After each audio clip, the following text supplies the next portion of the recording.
aqui, mais uma vez, reunidos em torno do nome de Jesus, para estudarmos a Palavra de Deus. Já te convido a pegar a sua revista da Escola Bíblica Dominical. Nós estaremos falando sobre a Igreja Eleita e a terceira lição, eleição e predestinação. Aos irmãos aí da nossa congregação, no grupo da igreja, nós informamos algumas perguntas que nós buscaríamos responder nesta noite. Amém? Então nós vamos trabalhar usando o livro da lição, que tem algumas referências bibliográficas, como um subsídio. Também a lição, nós estaremos trabalhando com a lição. Então, eu te convido a pegar a sua revista, na lição de número 3. Nós vamos estar vendo e procurando aprender um pouco mais a palavra de Deus. Então, nós vamos procurar ver o conceito bíblico de eleição e o conceito bíblico de predestinação. A eleição é condicional ou ela é incondicional? Vamos procurar responder. Deus elegeu incondicionalmente alguns para a salvação e outros para a condenação? Vamos procurar responder também essa pergunta. A expiação de Cristo é limitada ou ilimitada?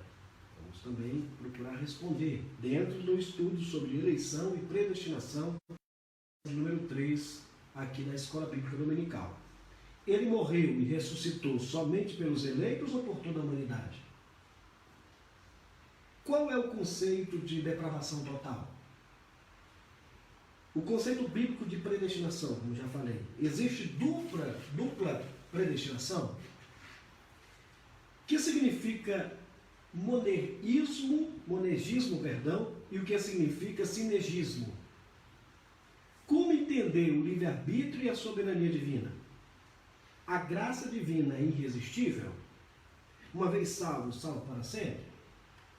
E são, pelo menos, aí 11 perguntas que nós vamos procurar responder, perguntas polêmicas, mas nós vamos sair dessa questão polêmica,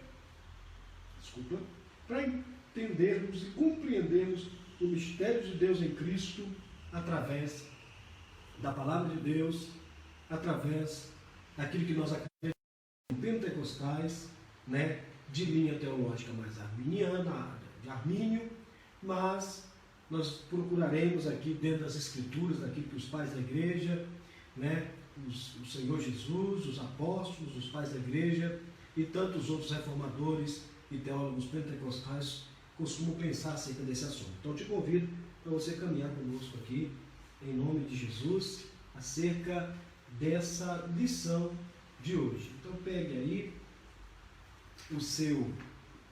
sua lição, a sua Bíblia, e vamos juntos estudar a Palavra de Deus. O tema desta lição é eleição e predestinação. Textual. Como também nos elegeu nele antes da fundação do mundo, para que fôssemos santos e irrepreensíveis diante dele em amor, e nos predestinou para filhos de adoção por Jesus Cristo, para si mesmo, segundo o beneplácito de sua vontade. Efésios capítulo 1, versículo 4. A verdade prática da lição é: segundo a sua presciência, Deus elegeu e predestinou para a salvação os que creriam e perseverariam na fé em Jesus Cristo. Nós estaremos estudando um ponto da teologia sistemática chamada soteriologia, a doutrina da salvação. E dentro da sua graça, pela qual nos fez agradáveis a si no amado, em quem temos a redenção pelo seu sangue, a remissão das ofensas, segundo as riquezas da sua graça, que ele tornou abundante para conosco em toda a sabedoria e prudência, descobrindo-nos o mistério da sua vontade, segundo o seu beneplácito, que propusera em si mesmo de tornar a congregar em Cristo todas as coisas na dispensação da plenitude dos tempos, tanto as que estão nos céus como as que estão na terra.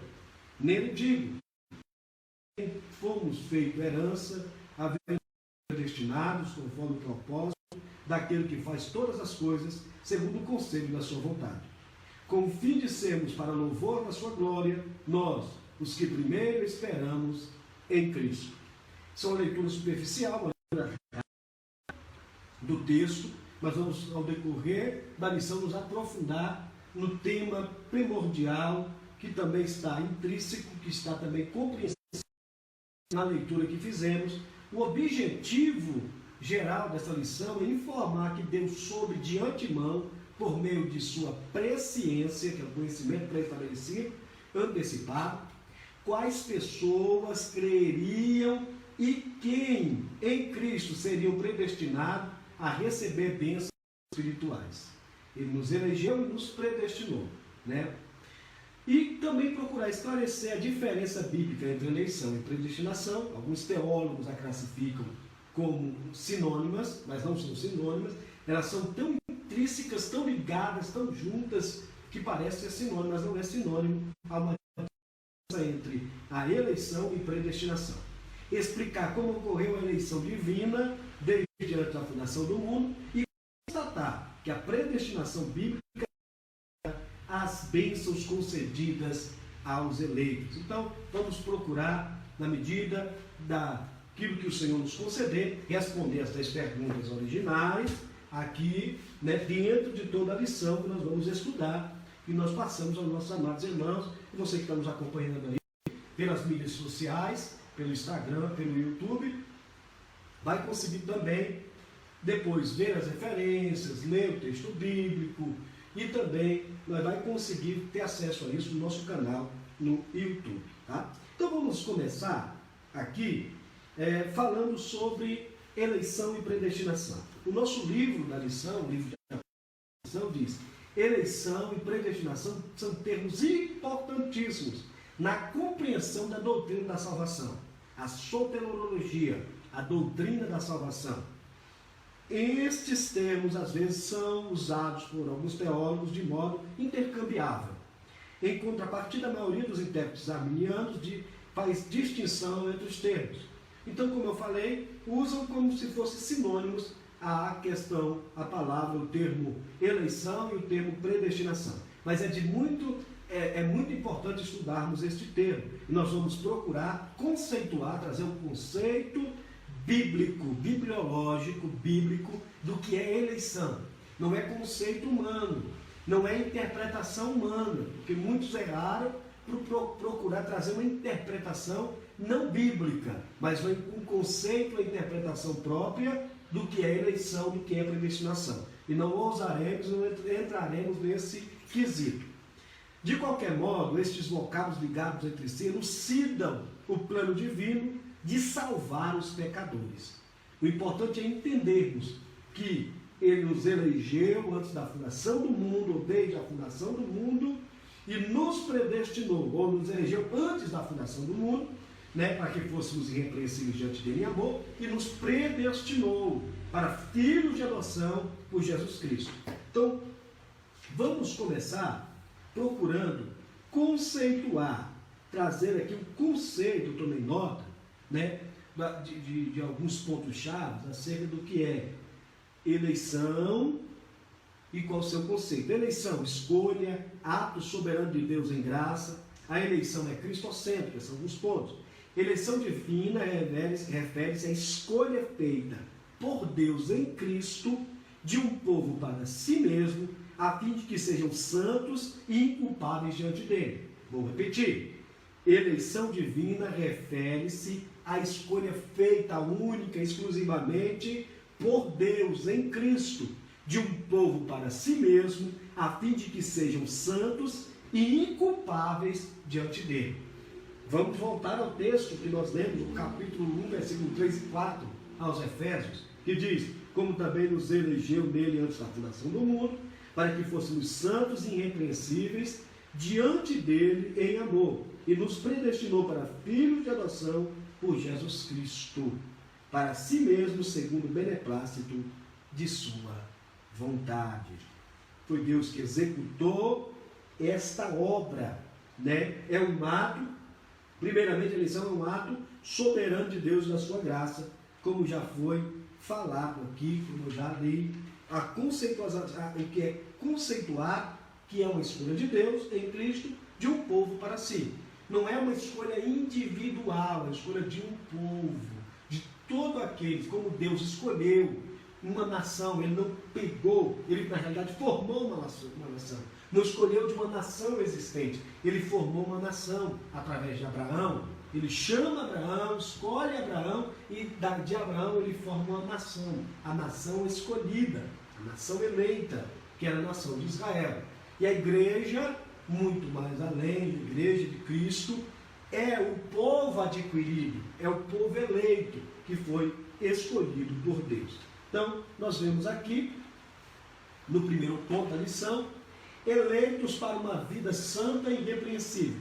A data da eleição precede a nossa existência, quer dizer, nos escolheu antes da fundação do mundo, na presciência, no conhecimento antecipado, no pré-conhecimento, no conhecimento antecipado de nosso Deus. Ele nos escolheu antes da existência, antes da fundação do mundo. Deus planejou salvar e capacitar para uma vida de santidade o que Ele elegeu de antemão.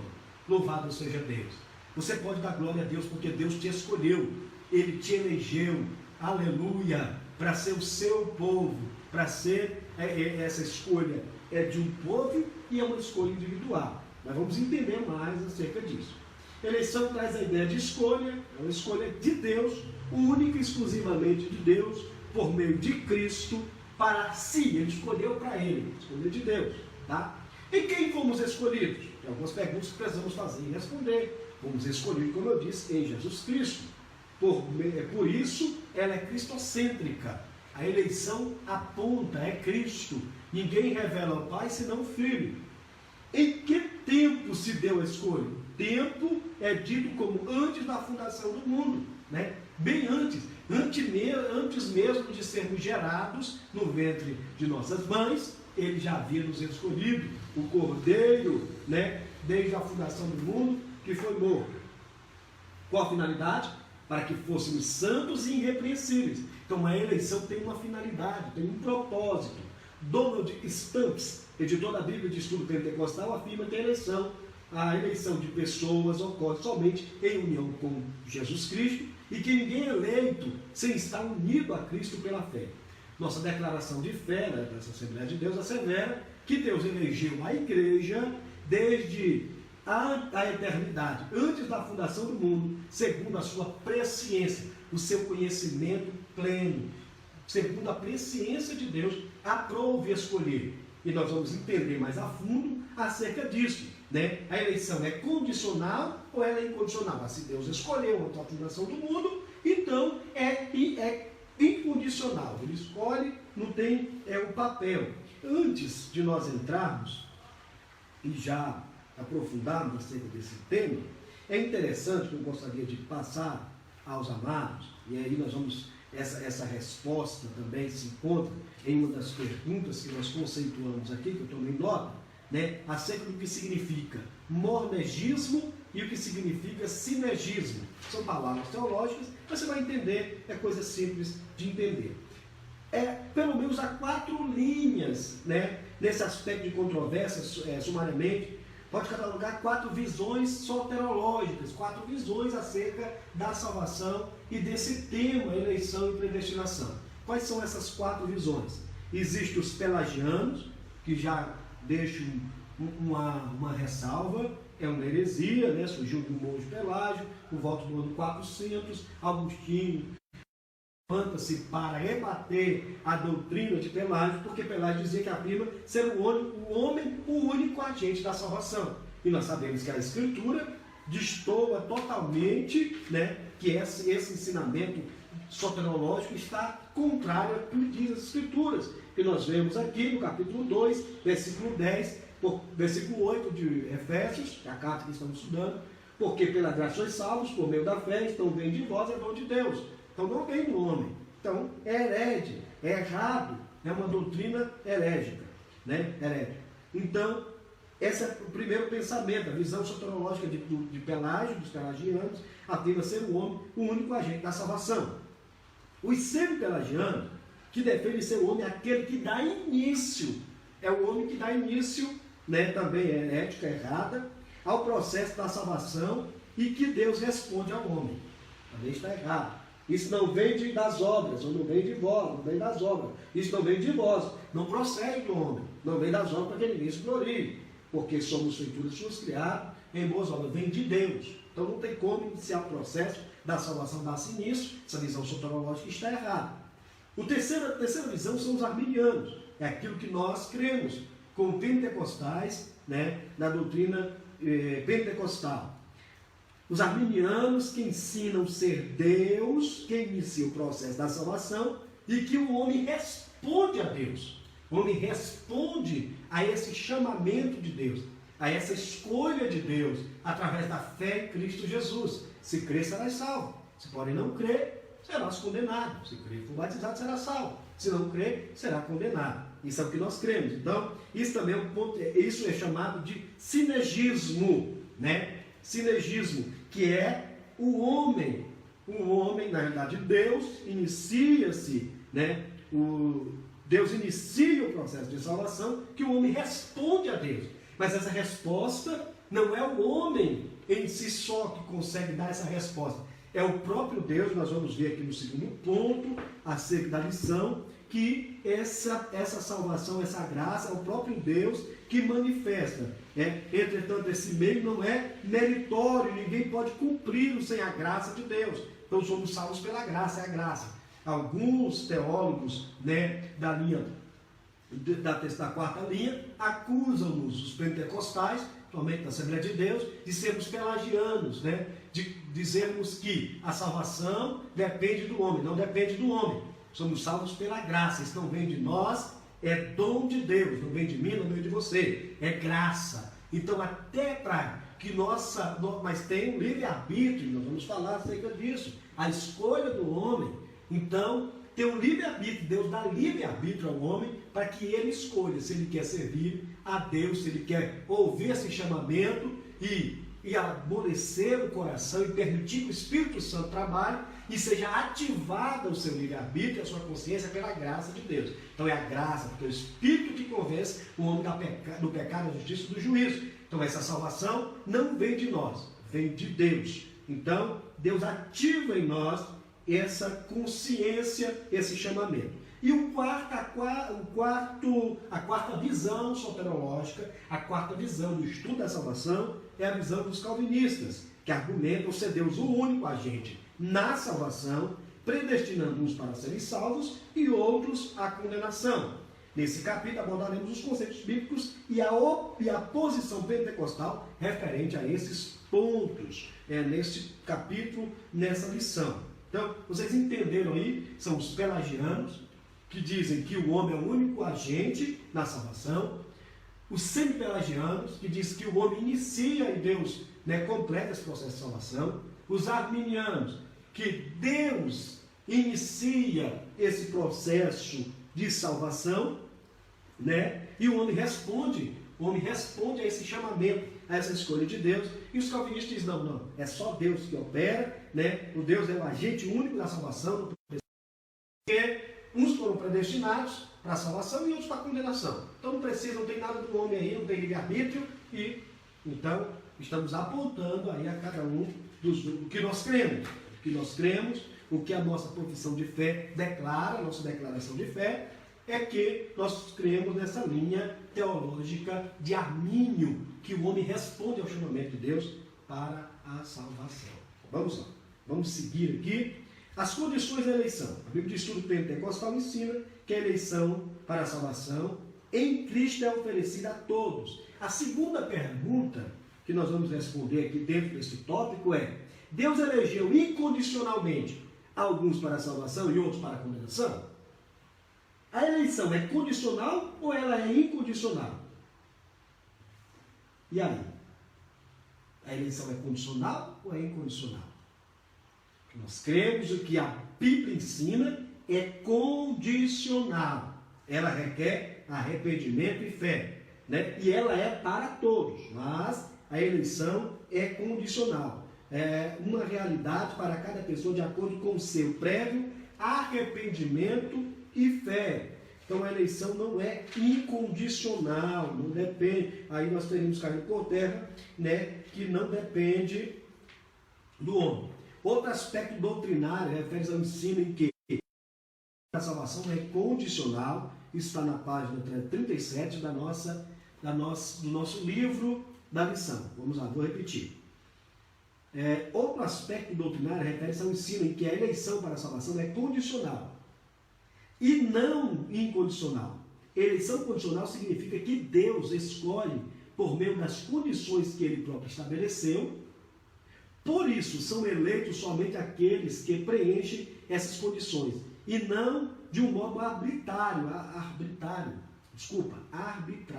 incondicional. John Wesley, né, teólogo, pregador John Wesley, anglicano, de 1703 a 1791, discordava do sistema calvinista, que transformara a eleição do Deus de amor em eleição de um Deus tirano e insensível para com os pecadores. O ensino arminiano explica, como já dito, que, por meio da presciência, do pré-conhecimento de Deus, da presciência divina, Deus sabe desde a eternidade quais indivíduos creriam e perseverariam na fé.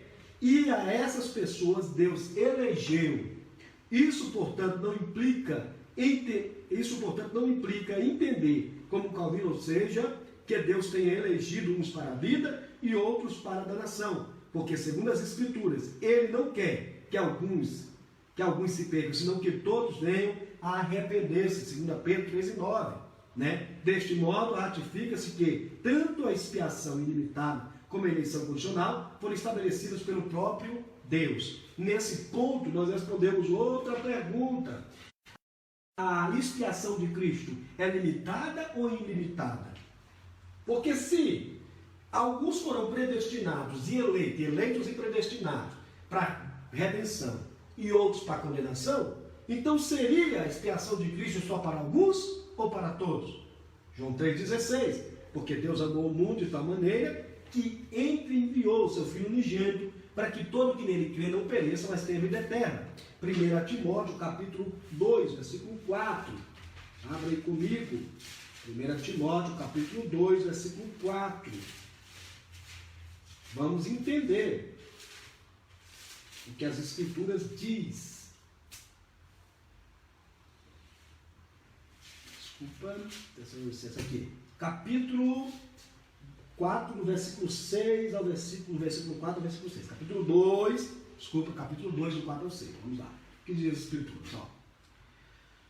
Eu vou ler o versículo 3. Porque isto é bom e agradável diante de Deus, nosso Salvador, que quer que todos os homens sejam salvos e venham ao conhecimento da verdade, que deseja, que almeja, que tem interesse, porque há um só Deus, um só mediador entre Deus e os homens, Jesus Cristo, homem, o qual se deu a si mesmo em preço de redenção por todos, para servir de testemunho a seu tempo. Então Deus deseja, por isso Ele enviou o Senhor, que todos sejam salvos. Na sua presciência, Ele já sabe quem vai receber a salvação, porque Deus conhece o fim antes do começo. O nosso Deus é atemporal, Ele não está preso no nosso relógio, Cronos. Ele está além. Ele está além até do próprio tempo que nós chamamos tempo Cário, tempo de Kairos, tempo de Deus. Ele está além. Deus é o Pai da eternidade. Então, no seu conhecimento pleno, na sua onisciência, no seu conhecimento antecipado, Ele já sabe quem vai aceitar, quem vai receber esse dom de Deus e crer para a salvação. Nisso Ele nos elegeu desde a fundação do mundo. Então, primeiro, a eleição é condicional. Tem que ouvir o chamamento, que é pelo Espírito que ativa em nós. Porque se ela é incondicional, onde está o livre-arbítrio? O homem não tem escolha. Segundo, aí, se ela é incondicional, então ela é limitada. A expiação de Cristo, o sacrifício de Cristo é limitado. Só é para os eleitos. Se formos nessa visão, que uns são eleitos e predestinados para a salvação e outros eleitos e predestinados para a condenação. No pleno conhecimento de Deus, Ele já sabe quem são os eleitos e quem são quem não vai receber, quem não vai rejeitar, porque a condenação é rejeitar o Filho. Então Deus deixa essa liberdade do homem escolher, como foi nos dias de Noé. Ouviram a pregação do justo Noé, mas não deram ouvido, né? E a arca se fechou. A exemplo, a salvação para os nossos dias, né? Então, a expiação de Cristo não é limitada, ela é ilimitada, ou expiação universal, qualificada, expiação ilimitada ou expiação universal qualificada. A declaração arminiana afirma que Cristo, o Salvador do mundo, morreu por todos e por cada um dos homens, de modo que obteve reconciliação e remissão dos pecados por sua morte na cruz. A salvação é ilimitada. Então nós podemos pontuar, estou procurando, desculpa, a minha caneta aqui que eu não trouxe, para ir marcando, mas já conceituamos o que é eleição, né? É uma escolha divina. Nós já entendemos que Deus elegeu incondicionalmente, ou melhor, Deus elegeu incondicionalmente alguns para a salvação e outros para a condenação? De maneira nenhuma. Deus não é incondicional. A eleição é condicional, né? Atendem ao chamamento divino, com fé e arrependimento, ou arrependimento e fé. Creu e arrependeu e creu. Vamos seguir? Ele morreu e ressuscitou somente pelos eleitos, por toda a humanidade. Ele morreu e ressuscitou somente pelos eleitos ou por toda a humanidade? Como já dissemos, essa expiação, essa salvação, ela não é limitada, ela não é condicional, ou melhor, não é incondicional, ela é condicional, mas ela não é limitada, ela é ilimitada. E Jesus não morreu somente por uma classe exclusiva. Jesus morreu por todos os eleitos. É interessante nós observarmos isso, né? Por isso, aqui na página 37 ainda, o Pai enviou o seu Filho Jesus Cristo, 1 João 4:9, para morrer em nosso lugar, 1 Coríntios 5:7, providenciando-nos uma salvação eterna, completa e eficaz, Hebreus 5:9. O Evangelho contempla a todos e a ninguém exclui, tá? Então, ele morreu e ressuscitou somente pelos eleitos ou por toda a humanidade? Estou respondendo essa pergunta. Por toda a humanidade. Porque a graça de Deus se manifesta trazendo salvação a todos os homens. Tito 2:11. Anotando as referências, tá? Não dá tempo de tudo, já estou bem avançado no horário, vou responder as perguntas e encerrar, que está dentro de todos os tópicos. Depois você dá uma lida na lição, estuda a lição. Vamos seguir rapidamente aqui. E tem mais um fato importante que eu não quero esquecer, quero passar para vós outros. Por conseguinte, a salvação está disponível a todos os que creem. João 3:15-16. Sim, todos nós, sem exceção, podemos ser salvos através dos méritos de Jesus Cristo, pois todos nós somos criados à imagem de Deus. Então a salvação é de graça, mas Deus ativa em nós o livre-arbítrio para escolhermos se recebemos, se cremos no Evangelho ou se não cremos no Filho. Porque todo aquele que não crê no Filho, que não recebe o Filho, repousa sobre ele a ira de Deus. Vamos seguir? Qual é o conceito de depravação total? Né? Que é também outra linha dentro, né, dos pontos dentro da doutrina da salvação, soteriologia. Em decorrência do pecado de Adão, herdamos uma imagem de Deus maculada, corrompida, e encontramos-nos espiritualmente mortos e sem capacidade alguma de vir a Deus por nós mesmos. Como eu disse, é Deus que ativa em nós. Olha o que diz lá, vou ler essa referência também, Efésios capítulo 2, vamos sobre a depravação total. O homem não tem capacidade, como diria Pelágio, de alcançar a salvação por ele só, ou ele iniciar o processo de salvação. Salvação não é por nosso mérito, reitero, não é pelas obras. Eu vou reiterar mais uma vez isso daqui a pouco. Efésios 2:1-3, E vos vivificou, estando vós mortos em ofensas e pecados. Como é que o morto responde? Ele vivifica pelo Espírito. Quando ouvimos o chamado, cremos que Cristo é suficiente para expiar o nosso pecado, para nos justificar diante de Deus, que só Ele pode nos salvar, nos vivificou, estando nós mortos em ofensas e pecados, em outro tempo andar segundo o curso deste mundo, segundo o príncipe das potestades do ar, o espírito que opera nos filhos da desobediência, entre os quais todos nós também antes andávamos, nos desejos da nossa carne, fazendo a vontade da carne dos pensamentos, e éramos, por natureza, filhos da ira, como os outros também. Então, nós não tínhamos possibilidade alguma de alcançarmos por causa da depravação total. O homem perdeu, em parte, a imagem que herdamos de Deus foi imaculada. Com isso, precisa ser reativada através do sacrifício de Cristo, do poder do Espírito Santo.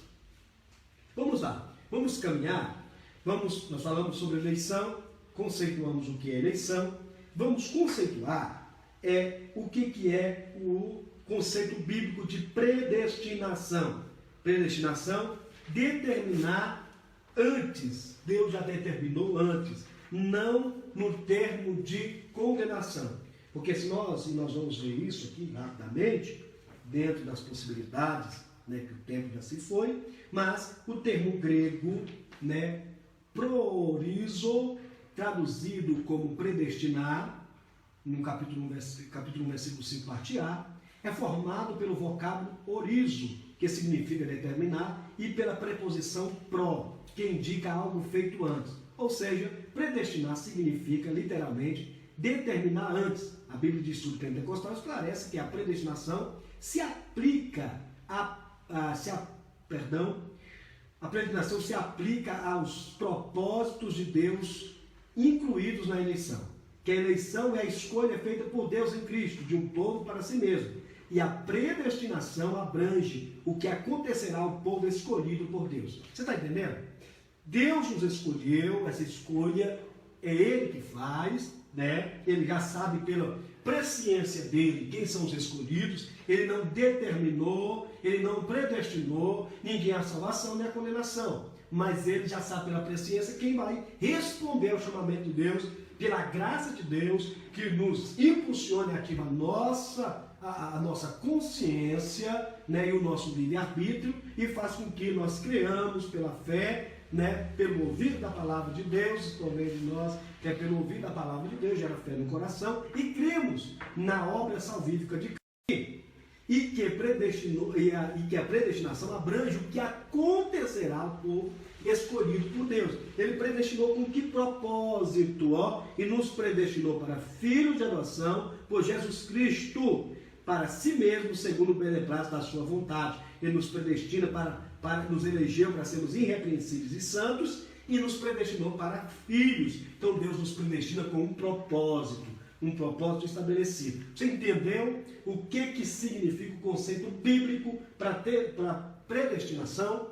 É uma escolha por perdão, é uma determinação de Deus, uma pré-determinação de Deus para um propósito, Deus nos escolheu para filho. Por conseguinte, nossa declaração de fé ensina que a predestinação dos salvos é precedida pelo conhecimento prévio de Deus, daqueles que, diante do chamamento do Evangelho, recebem a Cristo como seu Salvador pessoal e perseveram até o fim. Leia com atenção Romanos 8, versículo 29 e 30. Logo foi a vontade de Deus reconciliar os pecadores e torná-los seus filhos. Amém? Deus faz com que o Adão, capítulo 1, versículo 1 de Mateus, vai dizer que Adão, filho de Deus. Ou Mateus ou Lucas, me perdoe agora, me falhou, mas Mateus, filho de Deus, é Lucas. Adão, filho de Deus. Então, Deus agora nos faz ser filho não pela vontade da carne, porque todo mundo diz, eu sou filho de Deus. Não. Filho de Deus é aquele que não é nascido segundo a vontade da carne. É nascido segundo a vontade de Deus. E é nascido do Espírito e da água, é nascido de novo. Então Deus nos predestinou para filhos e de adoção. Existe dupla predestinação? O que é dupla predestinação? Quer dizer, um destinado para o céu, outro destinado para o inferno, um destinado para a salvação, outro destinado para a condenação? De maneira nenhuma. Não se refere em relação aos salvos em Cristo. Eu tomei nota disso, quero ler rapidamente aqui, porque o tempo já está indo, A aula é muito boa, gente. É muito bom falar desse assunto, mas o tempo não espera. Então, rapidamente aqui, na Bíblia Sagrada, ao contrário da teologia de Calvino, a predestinação não abrange a condenação eterna de ninguém. Se você olhar, eu gostaria que, por gentileza, não vai dar tempo lermos as referências, né? Mas pelo menos há algumas referências acerca disso. Que quando fala-se de predestinação, né, fala-se de 6 referências que a palavra aparece no Novo Testamento. Tome nota, por favor. Anote aí. Atos 4, 28. Romanos 8, 29 e 30. 1 Coríntios 2 e 7. Efésios 1 e 5 e 11. E também você marca aí... Não, são essas referências, desculpa, tá? São essas referências que vai falar sobre a palavra predestinação. O soberano Deus não predestinou incondicionalmente pessoa alguma à condenação eterna, mas deseja que todos se arrependam e se convertam de seus maus caminhos, né? 17:30 de Atos, se não falha a memória, crendo no Senhor Jesus, será salvo tu e tua casa. Nas 6 vezes que a palavra aparece no Novo Testamento, que são mais de um versículo aqui, nenhuma delas faz referência à condenação dos pecadores. Então, não é dupla predestinação. Predestinação é para os salvos. Portanto, não houve uma dupla predestinação, em que Deus decretou e escolheu que uns vão para o céu e outros para o inferno. Na nossa declaração de fé, assevera que a predestinação bíblica diz respeito apenas à salvação, sendo condicionada ao arrependimento e à fé em Cristo Jesus, segundo a presciência divina, né? Aquilo que o Senhor já tinha ciência e conhecimento prévio. Falamos o que significa monergismo, né? E o que significa sinergismo. Monergismo é que a salvação inicia-se com o homem. E sinergismo não, a salvação inicia-se com Deus e o homem responde ao chamamento de Deus. Tá? Vamos seguir aqui para a nossa 9ª pergunta. Como entender o livre-arbítrio e a soberania divina? Ambos não precisam ser desassociados para cumprir-se, pois se assim for, torna-se ensino herético, pois tanto a soberania divina e o livre-arbítrio cumprem o seu papel em harmonia como as Escrituras afirmam. Não fere a presciência, a soberania divina, o livre-arbítrio. Deus nos fez e nos criou com escolhas, nos dá escolhas. Senão, até os anjos têm livre-arbítrio. Satanás escolheu se rebelar contra Deus. Então, todos têm livre-arbítrio, isso não fere a soberania divina. Não seria um Deus carrasco e mau, que não teriam filhos, mas criaturas ou máquinas pré-programadas. Isso não é o objetivo de Deus. A graça de Deus é irresistível? Sabemos que não. Podemos resistir, né? Deus concedeu ao ser humano o livre-arbítrio. Logo, a oferta da salvação pode ser recusada. Quando fala graça irresistível, não é que não possamos ouvir. Nós ouvimos por graça aquilo, o chamamento de Deus para a salvação. Leia comigo João 7, que nós já ímos para o final, tá? Já vou encerrar. 7, 16 a 17. 16 e 17. Evangelho de Jesus segundo escreveu João 7, 16 e 17. Diz assim, ó. Jesus lhes respondeu e disse: a minha doutrina não é minha, mas aquele que me enviou. Se alguém quiser fazer a vontade dele, pela mesma doutrina conhecerá se ela é de Deus, ou se eu falo de mim mesmo. Então, eles estavam rejeitando o ensinamento, a doutrina da salvação que Cristo estava pregando. E a doutrina não era dele, vinha do Pai. Estavam resistindo, né, à salvação, recusando-se a receber a Jesus como Salvador. E, uma vez salvo para sempre, nós lemos capítulo 2, versículo 8, versículo 9, até o versículo 10 de Romanos, de Efésios, perdão, que a salvação não vem de nós, é dom de Deus. Então, porque pela graça sois salvos por meio da fé, isto não vem de vós, é dom de Deus. Não vem das obras para que ninguém se glorie, porque somos feituras suas, criados em Cristo Jesus para as boas obras, as quais Deus preparou para que andássemos nelas. Se a salvação, uma vez salvo para sempre, salvação não quer dizer que você precisa de obras para ser salvo, não. Você não faz obras para ser salvo. Você faz obras porque você é salvo, é diferente.